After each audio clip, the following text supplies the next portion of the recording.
Every scroll, every swipe, every video you click on, you quite literally can't run away from content anymore. And behind each of those TikToks, YouTube videos, and even movies, there's someone behind it who made that moment everything. I'm talking about the editor. But now that we're wrapping up 2025, we're leaving the year in a bit more of a confusing space than when we entered it. There's auto-generated clips, stream clippers, and whatever the hell this is.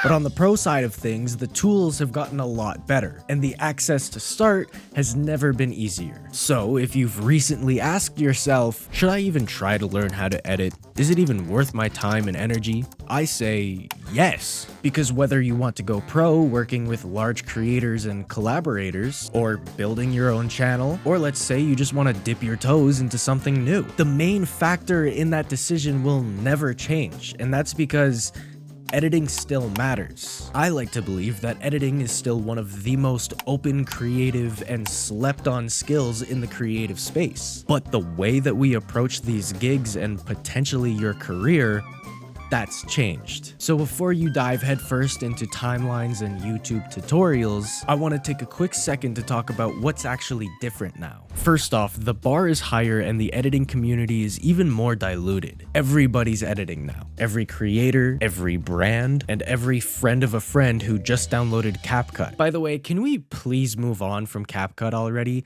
Just download DaVinci. But anyways, back on topic, because a lot of people are editing now, a lot of content ends up feeling the same. It's the same pacing, the same font, same transitions. So what would make you stand out in today's world? And before you figure out what your style is, you need to understand that it's not about clean cuts and trendy transitions. It's about how intentional you are in the post-production process. Let me explain. The editors who are really building something now are the ones who understand storytelling, rhythm, and tone. They know when to break the rules in a style guide, and most importantly, when not to. And the projects that will be hitting your timeline aren't always the flashiest. They're the ones that desire clarity. That's honestly one of the biggest shifts that I've seen since I first started working as a professional editor. It went from knowing how to use the tools to creating the most graphic-heavy videos possible. But now in 2026, it's about knowing why to use them and when it's applicable to use an asset. But if you're just getting started,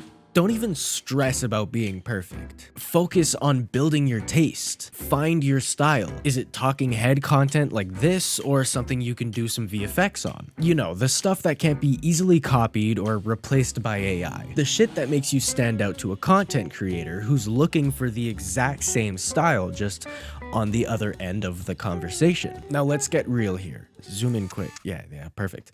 Editing doesn't get the same spotlight as being on camera. But in 2026, that might actually be your advantage. While everyone's trying to become the next viral face, creator, brand, or studio, they all, at the end of every project, depend on one creative. Can you guess who I'm talking about here?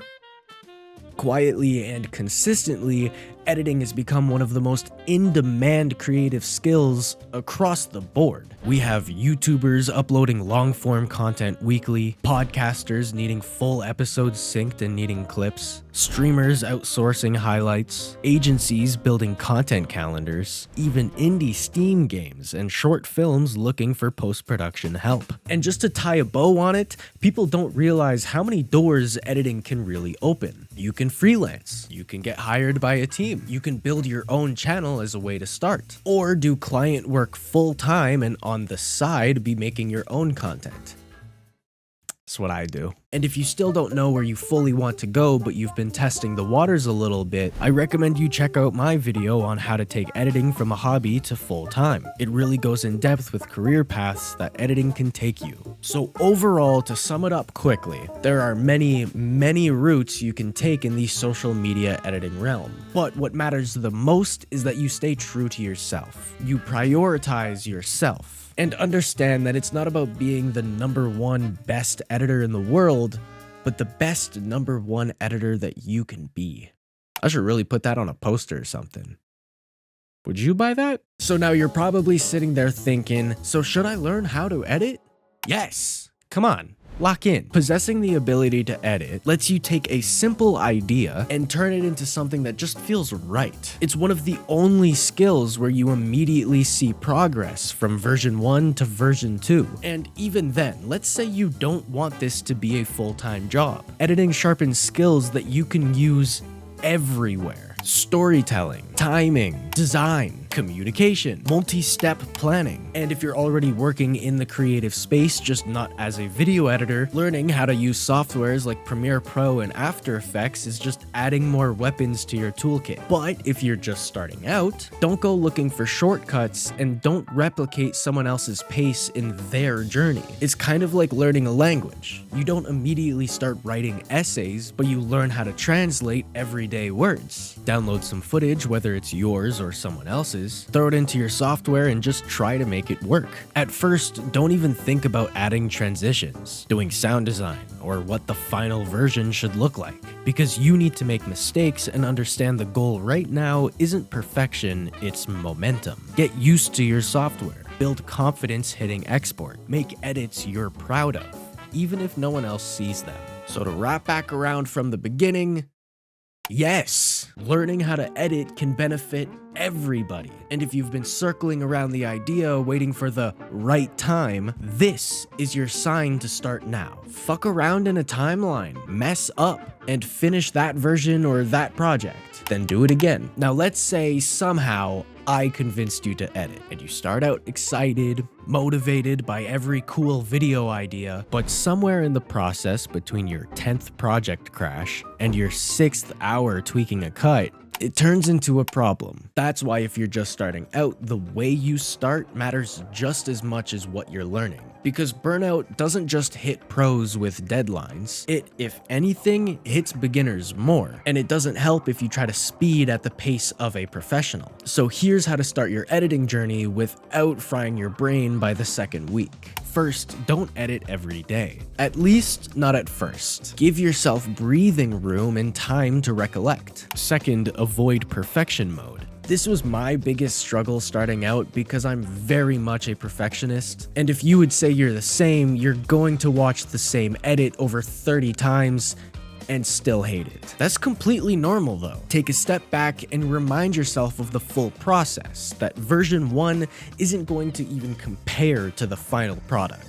Third, set a time cap. When starting out, I used to edit at 1 to 2 hour long sessions. I would edit, take a break, edit, then take a break. I was treating it more like a gym. You want consistent lifts and not an injury off of your first lift. Fourth, don't start your dream project. You know that short film idea that you've been holding on to for years? That's not really a good starting point. Start way smaller of an idea unless you want your dream project to be a half star on Letterboxd. And finally, don't edit in isolation. Share your work with family and friends even if it's unfinished. Ask for their feedback and always take it. You aren't editing for yourself, but for the viewer, and they're the viewer. You should also talk with other editors and learn from them, because you'll burn out a lot faster if you try to figure everything out on your own. Editing is a skill, and a great skill to have, but it's also an endurance game. The people that stick with it aren't the ones who've learned the fastest. They're just the ones that learned sustainability with their passion. So,